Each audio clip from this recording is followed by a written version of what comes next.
Hello and welcome to 28storms.com at this early morning hour of Wednesday, July 20th, and this is your tropical weather update for the North Atlantic and Eastern Pacific. There are four main systems of interest. One, of course, is Tropical Storm Brett in the West Atlantic. We also have 99L Invest to the east of Bermuda. That's been given a 30% chance of tropical development within 48 hours. We also have a tropical wave now near 40 degrees west. And, of course, we have Hurricane Dora now located to the south of Mexico.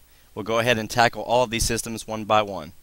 As of the 5 a.m. official advisory from the National Hurricane Center, Tropical Storm Brett is packing maximum sustained winds of 50 miles per hour. It's moving off toward the northeast at 7 miles per hour, and it should weaken to a tropical depression no later than Friday. Brett will continue to move harmlessly out to sea between Bermuda and the east coast of the United States, as supported by the official forecast track and the overwhelming model consensus. Every time one may think that Tropical Storm Brett is done for good, it begins to redevelop some convection near the center. As you can see during the early half of this animation, you can see that much of the low-level circulation was completely void of any convective activity, and within the last 2 to 3 hours we've seen another flare-up yet again on the eastern side of the center, but that upper-level shear and dry air is still working its way down from the north as that mid to upper level trough continues to dive out of the eastern United States. And once again, it's just a matter of time until Brett becomes a tropical depression and falls apart as it moves harmlessly out to sea. Here's the position of Tropical Storm Brett, but if we look off more toward the northeast, we have yet another area of low pressure, and yesterday evening this was declared 99L Invest, and the Hurricane Center is monitoring this feature for signs of tropical development. This is a close-up view of 99L Invest as it moves east-northeast out to sea. As we can see, there is a weak low-level circulation. We don't really have the access to visible imagery since it's in the early morning hours right now, but convection is displaced to the east of the center, as we can also see on the infrared, although convection isn't overly strong at this time, and once again that low-level circulation is exposed a bit toward the west due to some westerly wind shear. And there is some chance of a subtropical development from this, but I really do not foresee a named storm or even a tropical depression classified. I think this is eventually going to be sheared out, and it will be no impact to any land masses.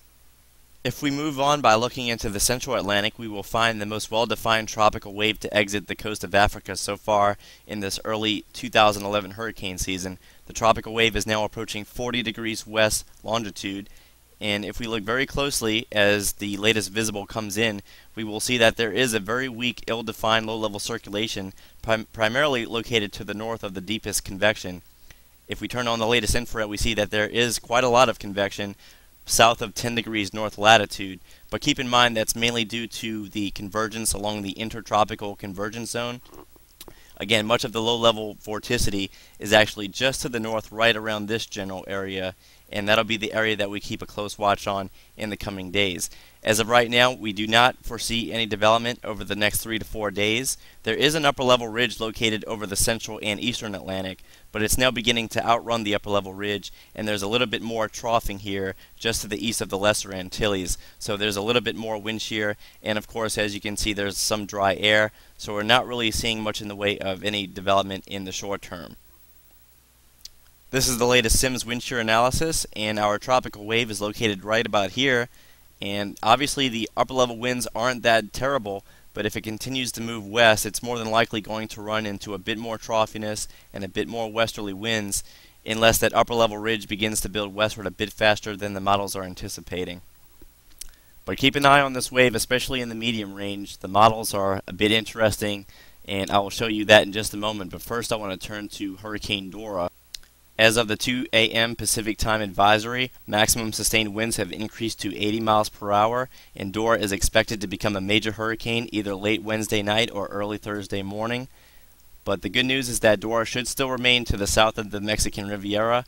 The coast is no longer or anywhere close to the margin of error, but due to the powerful nature of the storm, there's still an outside chance that you could get some tropical storm force conditions, and that's the reason why tropical storm watches have been issued. And as you can see, portions of the extreme southern Baja Peninsula are within the cone of error, but the good news is that even if it did track more toward the north, chances are Dora will have weakened to a tropical storm by then. We are now looking at the latest Hurricane Spaghetti model plot for Hurricane Dora, and the good news is that not a single model takes this toward either mainland Mexico or the Baja Peninsula, so that gives forecasters a lot of confidence that this will remain out in the open waters of the Pacific Ocean. The intensity models are also suggesting that Dora will peak in intensity in roughly 36 hours, and they're split between taking this to an upper Category 2 or possibly even a low-end Category 3 major hurricane. If we observe the latest floater imagery, we can see that Dora is really beginning to get its act together this morning. It's well on its way to becoming a major hurricane. If we look at the latest infrared imagery, we see that the coldest cloud tops are surrounding the center, and there's really no restriction in any of the quadrants. The northern and the semicircle both look fairly good. Water vapor imagery also seems to indicate that there is no wind shear whatsoever immediately near the storm. If anything, there's a very weak mid to upper level low located just to the northwest of the hurricane, but if anything, that's only going to help to enhance the poleward outflow channel, which has become a lot less restricted than even just 24 hours ago. So as of right now, it's all systems go for continued intensification. And this is the latest shear map just to give you a good indication as to just how favorable upper level conditions are, with a hefty upper level ridge located right along the Mexican coast. If we look ahead with the 0Z GFS, we see that the GFS is also keeping Dora well off the coast of Mexico.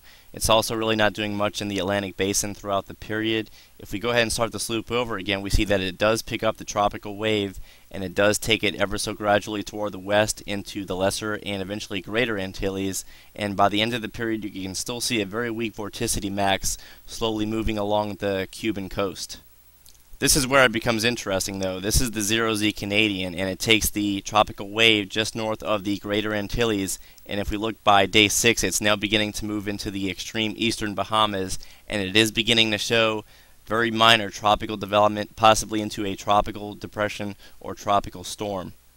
We can also see this evolution on the sea level pressure forecast. There's the tropical wave, and it remains fairly weak for the first 72 to 96 hours, but once it clears the Caribbean and works its way more toward the north, at the very end you see that we have a developing tropical storm here. Now we're going to observe the CMC shear forecast. This is the 0 hour. This is the general location of our tropical wave along with the mildly favorable upper level ridge over the central and eastern Atlantic. As also noted, there's that central Atlantic trough, and it looks like the model keeps the trough just a bit too close to the tropical wave over the first 3 to 5 days.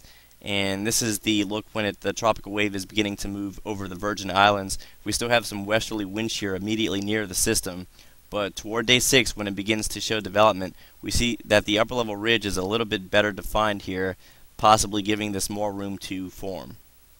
Not that it really matters this far out, but if anyone is wondering what happens in the Canadian forecast by the day 10 period, we see that the model takes this storm into the Carolina coast at about 1001 millibars, which is basically a tropical storm in the dynamical models. So that's the Canadian solution for now, but again, that's a 10-day forecast. Now, typically if it were only the Canadian model showing development, it wouldn't be all that interesting, but when you look at the latest 0Z ECMWF, you begin to notice a trend. And we're looking at the 0 hour. There's really not much on the map, but this is the general location of our tropical wave. It becomes a little bit more obvious at 24 hours if we're looking at the latest isobars to the south of the powerful subtropical Atlantic ridge. This is now day 2, day 3, day 4. We can see that there's a weak area of low pressure trying to close off along the northern end of the tropical wave as it begins to pass through the Virgin Islands. By day 5, we begin to see that the low is just to the north of Hispaniola and the Dominican Republic. Now, if we look at the overall pattern, we still see that the subtropical high along much of the central and eastern Atlantic remains fairly strong, but by 144 hours, we begin to see a significant breakdown in the ridging over much of the western Atlantic. There's a bit of a gap. We see that the ridging is still fairly strong out here in the deep tropics, but there is a big trough or a long wave trough along the east coast, and then of course once you get into the south central United States, we still have fairly persistent ridging. And right there in the middle, we see a very weak tropical wave and associated area of low pressure over the eastern Bahamas. And by day 7, we are beginning to see an increase in the strength of the low pressure. And you would first think that this is more than likely going to turn out to sea, but then by day 8, we begin to see a resurgence of the subtropical ridging over much of the east coast and west Atlantic United States. By day 9, the low pressure is strengthening over the Bahamas while becoming trapped by the subtropical ridging now located over the east coast. And finally, by day 10, this is really far out, but it has a developing tropical cyclone, very weak in nature nonetheless, but moving into southern Florida and the extreme southeast Gulf of Mexico. So obviously the Central Atlantic wave will be the main point of emphasis for the remainder of this week and possibly into the weekend. As of right now, I really would not say that development is likely at all. Again, none of the models show any development whatsoever within the first 5 days. If anything, this may develop as it gets closer to the Bahamas, but that's only if the models are beginning to correctly latch on to an idea that is still 7 days away. So as of right now, we're still looking good out there in the Atlantic and Eastern Pacific. Even the active tropical cyclones that we have right now are going to be moving safely out to sea. So that's your tropical update for right now. Please visit 28storms.com again relatively soon for yet another tropical weather update.